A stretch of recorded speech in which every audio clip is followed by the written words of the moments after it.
do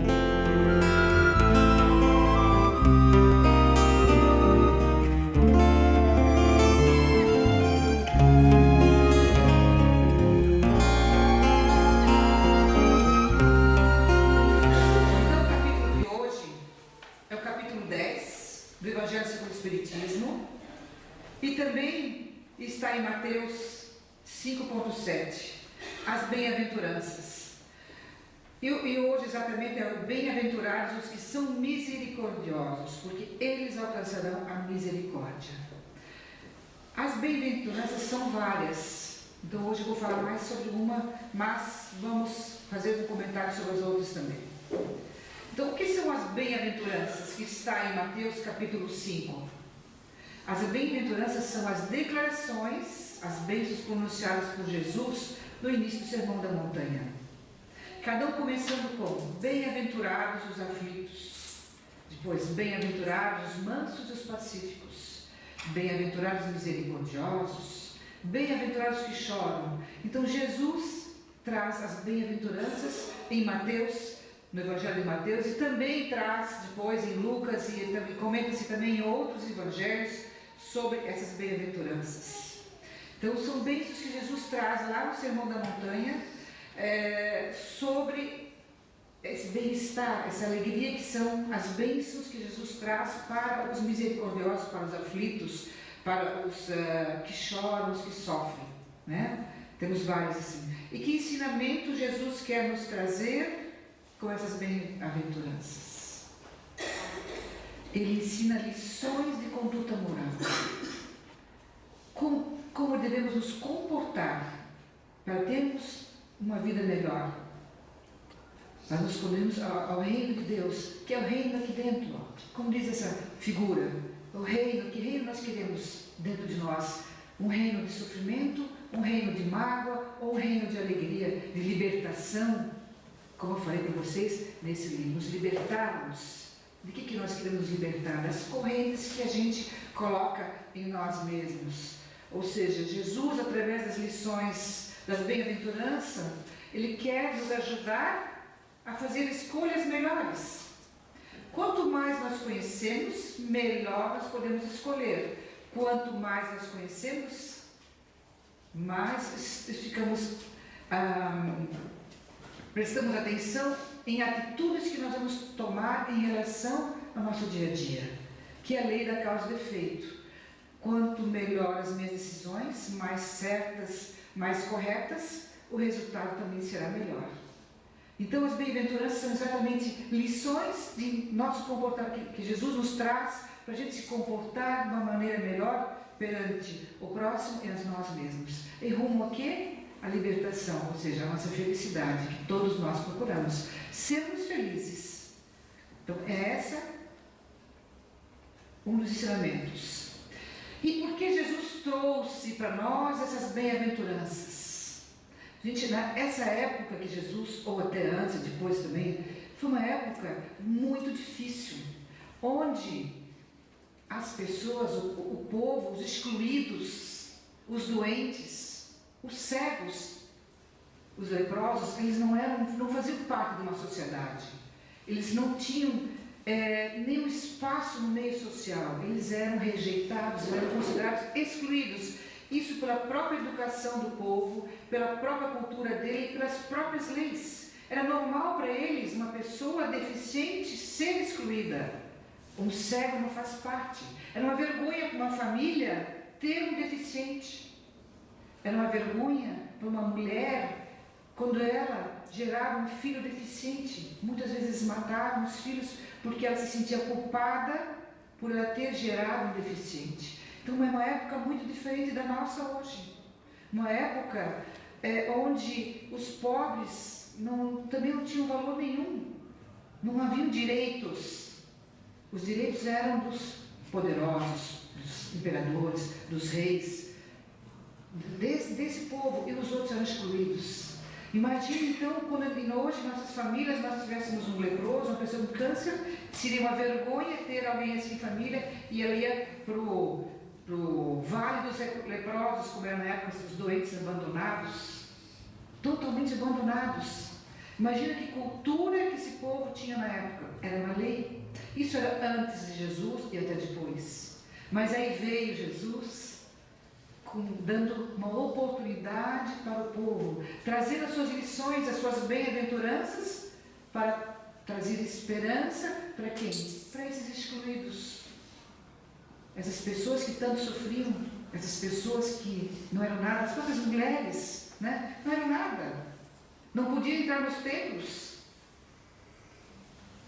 Então era uma época muito sofrida e tivemos o grande ser Jesus para nos ajudar. E qual foi o objetivo, então, das bem-aventuranças que Jesus trouxe para nós?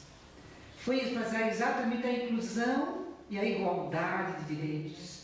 Ou, no mínimo, eles se sentirem recebidos no reino de Deus. No mínimo, eles se sentirem valorizados. Ou seja, eles eram às vezes pobres, doentes, mas eles tinham um amor. Jesus veio dizer para vocês também têm direitos, vocês vão receber o reino dos céus. E o que é o reino dos céus? É Jesus no coração, a esperança de um futuro melhor. Então Jesus veio exatamente para ajudar essas pessoas, esses excluídos, na inclusão deles no meio da sociedade. Mas os próprios judeus não consideravam Jesus um rei. Porque o que era considerado um rei na época? Aquele que vencia nas guerras. Aquele que voltava, né, de uma guerra vivo, esse era um rei, e não Jesus, que era uma pessoa que falava com amor, com caridade, com paciência. Mas ele veio para fazer a inclusão dos excluídos, assim como nós hoje. Nós também queremos sempre fazer a inclusão de todos, não é isso? A gente quer incluir as pessoas doentes, a gente não abandona mais hoje pessoas doentes nas famílias. Às vezes tem dificuldades para cuidar, mas a gente não pega mais e exclui os cegos, doentes, deficientes, hoje a gente chama de pessoas especiais. Então, cada ano se faz mais, se trabalha mais a inclusão das pessoas, os direitos iguais, a igualdade do rico e do pobre. Somos todos iguais. Uma vez disse uma pessoa que conhece, disse, olha, quando a gente morrer, todo mundo vai feder igual. E é verdade, não tem diferença. Todos vamos ter o mesmo destino. Nosso corpo, vamos dizer, nossa alma, nosso espírito não, mas o nosso corpo terá o mesmo destino. Então Jesus veio exatamente com as bem-aventuranças da esperança e consolar os aflitos, os necessitados, todos aqueles excluídos, os doentes. Imagina, né? A pessoa que ficava doente, a primeira coisa que ela pensava na época, disse, meu Deus do céu, agora eu vou ser expulso de casa. Não faço mais parte dessa família. Então o objetivo era exatamente fazer a inclusão. E aí eu gostaria de aproveitar e pegar exatamente desse livro aqui e contar a história desse livro aqui. Tem o Sermão do Monte. Muitos chamam de Sermão do Monte, outros chamam de Sermão da Montanha, que é do Chico Xavier, a Boa Nova. Aqui dentro nós temos um relato exatamente antes da declaração do Sermão da Montanha de Jesus, onde Jesus tem uma conversa com Levi. Levi é um cobrador de impostos. E aí, nesse livro não acabou. E desse livro então conta a história da seguinte forma. Vão na casa de Levi, Lisandro, que é um aleijado, Pafos, que é um aflito, pessoa extremamente angustiada, aflita, e Áquila, um abandonado pela família. Pessoas excluídas da sociedade. Vão à casa de Levi, fazendo e desejando explicações sobre o Evangelho do Reino de Deus. Porque eles gostariam de fazer parte disso, de trabalhar dentro do Evangelho, de seguir o Evangelho.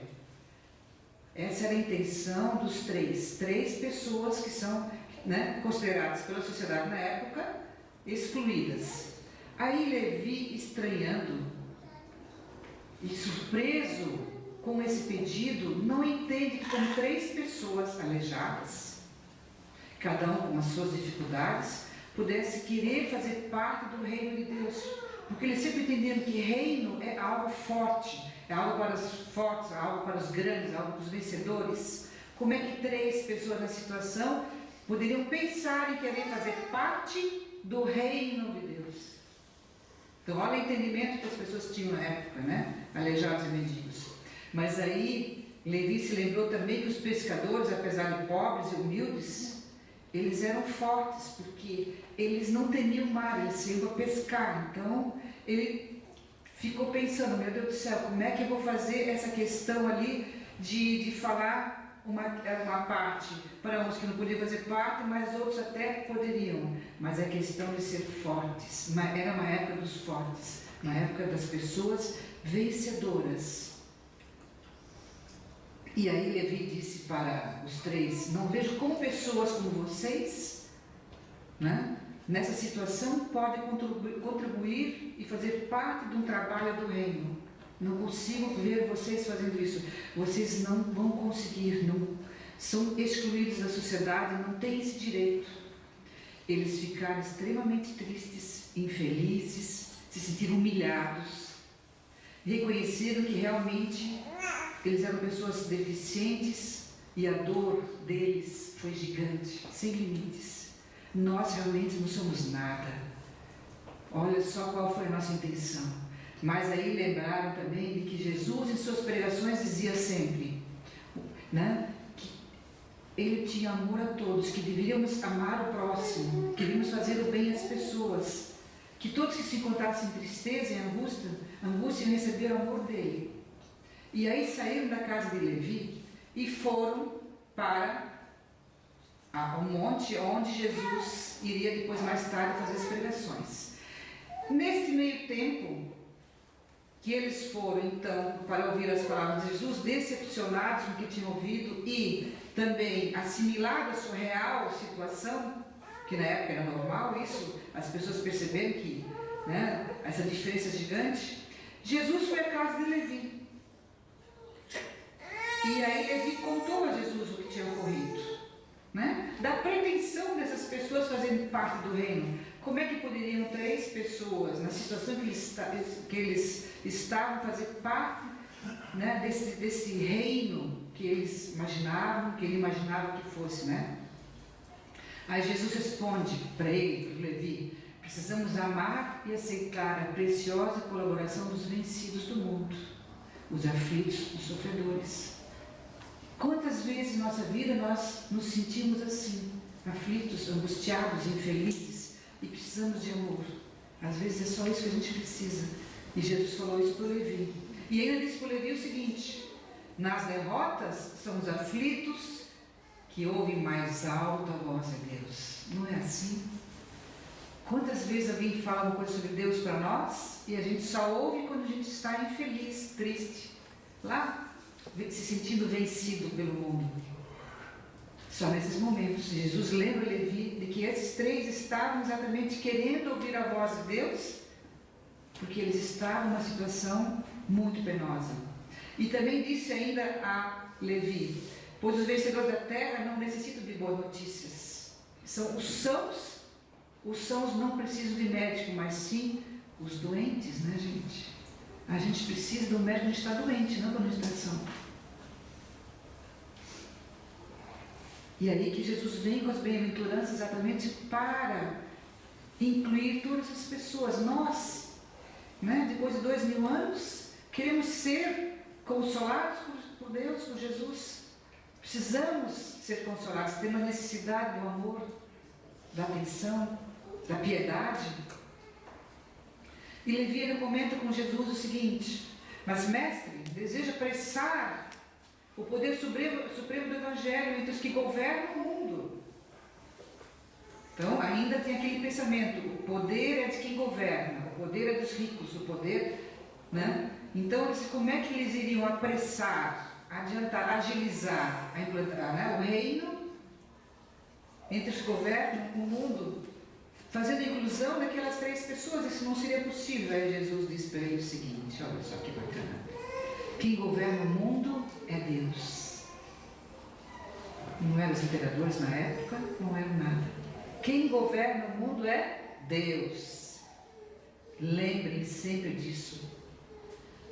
Nós estamos aqui num lugar, estamos num planeta, de repente isso tudo um dia para o outro não é mais nada.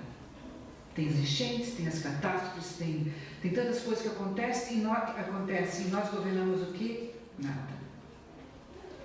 Então, olha a imagem que as pessoas tinham na época e nós temos hoje ainda. Achamos que nós temos o poder em nossas mãos e não temos, né? Quem governa o mundo é Deus. Ele é o Todo-Poderoso, né?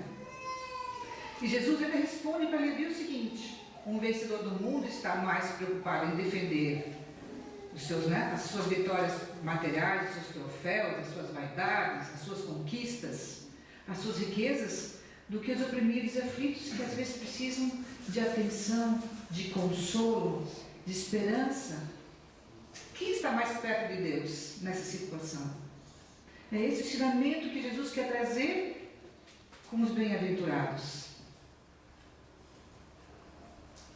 Todos temos os direitos, mas quem está mais próximo? E quem eram os excluídos? E hoje ainda são excluídos? Quantas vezes essas pessoas são excluídas? Nós mesmos excluídos. E aí vem, da misericórdia, é necessário agir com misericórdia com os infortunados do mundo. Ou seja, precisamos nos comportar com amor, com bondade, consolando as pessoas que precisam. Porque Deus, para seus corações, Deus dirige infinitas bênçãos e bondades a todo mundo, mas principalmente aos necessitados, que eles que mais precisam, assim como um filho às vezes, né? A gente às vezes direciona mais atenção para um filho, não porque gosta mais dele ou não, é porque às vezes aquele precisa de mais atenção porque ele é o mais necessitado. A gente às vezes age assim, até sem pensar, sem perceber. E aí ele pensa, mas nós temos direitos iguais. Tem, o amor também é, mas a gente cuida mais de quem está mais doente, né? De quem precisa mais consolo. E agir com misericórdia, como diz nesse capítulo, significa o quê? É compadecer-se com a dor alheia, é ajudar os semelhantes, é compreender as suas necessidades sem julgar, é sermos bondosos, caridosos, piedosos com as pessoas, inclusive com as pessoas que a gente não gosta, que é o mais difícil, com as pessoas que nós temos dificuldade em nos relacionar. Como é que nós vamos ser bondosos com a pessoa que nos trata mal? Nós precisamos, Jesus nos ensina exatamente isso. Agir com misericórdia, seja com quem for, até com os inimigos. Né? Como Jesus disse, amar pelos inimigos. Perdoar as ofensas, pois é perdoando que se é perdoado. Né? Mas não só perdoar para ser perdoado. Perdoar porque o perdão alivia sempre quem perdoa. Em primeiro lugar, daquela sensação de leveza, aquela sensação de que tirei um peso de dentro de mim. Então, perdoar faz bem sempre. Em primeiro lugar é quem perdoa.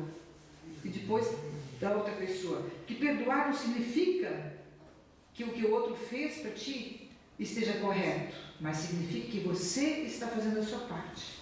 O outro vai fazer a parte dele. Agir com misericórdia é agir com amor e com bondade, principalmente com as pessoas emocionalmente desajustadas, que é o mais difícil, porque agir com amor e com bondade, com os bons, com os que a gente tem facilidade de relacionamento, com as pessoas que a gente tem facilidade de dialogar, é muito fácil, né, agir com amor e com bondade, mas com os diferentes é mais difícil. Então, Jesus exatamente nos traz as bem-aventuranças para a gente ensinar a agir com misericórdia, agir com amor e bondade com todas as pessoas. Quais são os momentos felizes que a gente tem em nossa vida? Vamos pensar também durante a semana. Quais foram os momentos mais felizes da nossa vida, fora nascer casamento, às vezes nascer filhos, uma coisa assim? Aquele que nos gera um bem-estar. São aqueles que a gente foi justo com as pessoas, não foi? Nós somos bondosos, a pessoa diz, obrigada por você ter feito alguma coisa por mim. Não dá uma sensação boa? Aquilo que nós consolamos um amigo, um aflito, que estava desesperado, chorando muito, e a gente conseguiu consolar. Não dá uma sensação de bem-estar? Não é um momento feliz na nossa vida? Também quando a gente socorre o necessitado, que liga, preciso de ajuda, preciso de alguma coisa. Às vezes são palavras, são carinhos, são abraços, são afetos. E quando perdoamos, assim como eu já tinha comentado antes, o perdão alivia muito. Então, esses momentos que nós temos na nossa vida são momentos que nos fazem refletir. E aí temos aqui uma pequena receita da semana. Uma semana. Vamos pensar o que a gente pode fazer durante uma semana dentro dos ensinamentos de Jesus. Então vamos combinar o seguinte, uma receita, né? Uma receita de bem-aventurança, uma vez uma receita de bolo. Durante uma semana fazer todo o bem que puder. Lembre disso, todo o bem que eu puder fazer, eu vou fazer, todo o bem que eu fizer. Durante uma semana, eu vou ser justo e bondoso com todas as pessoas. E inclusive com as pessoas mais difíceis. Ser justo e bondoso com todas as pessoas. Durante uma semana, eu não vou brigar. Não vou reclamar e também não vou criticar. Não vou brigar com ninguém. Não vou reclamar também da pessoa o tempo todo. E também não vou criticar os defeitos dela. Vou ser justo e bondoso. Durante uma semana, eu vou evitar palavras ou ações que prejudiquem alguém. Nós podemos escolher alguém da nossa família, que a gente tenha diferenças e fazer essa prática. Podemos praticar isso com todas as pessoas que estão ao nosso redor, porque isso é uma decisão nossa. Como eu vou agir? Como diz lá na frente, que comportamento eu vou ter? O que eu vou escolher fazer em relação às pessoas? Fica aqui essa experiência para quem quiser praticar durante a semana, para conseguir se sentir mais feliz, consolar as pessoas, praticar a misericórdia, agir com amor e com bondade, porque isso são coisas que nos trazem felicidade. E o que nós queremos é sermos felizes. Nós queremos que as pessoas nos amem, não é isso?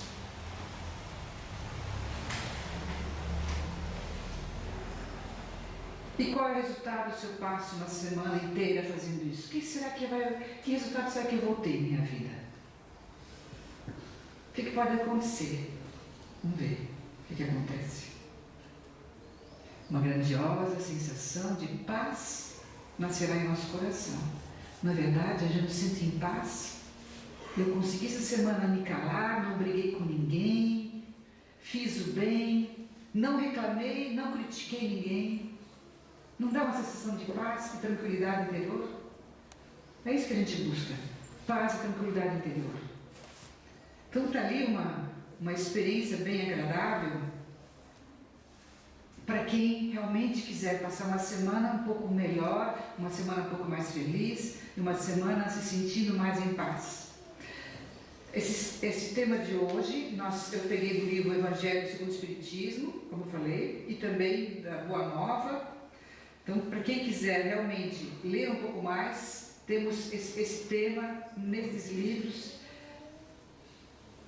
E eu desejo a todos uma boa semana, que vocês se sintam em paz, que sejam acolhidos e que sejam consolados em suas dores.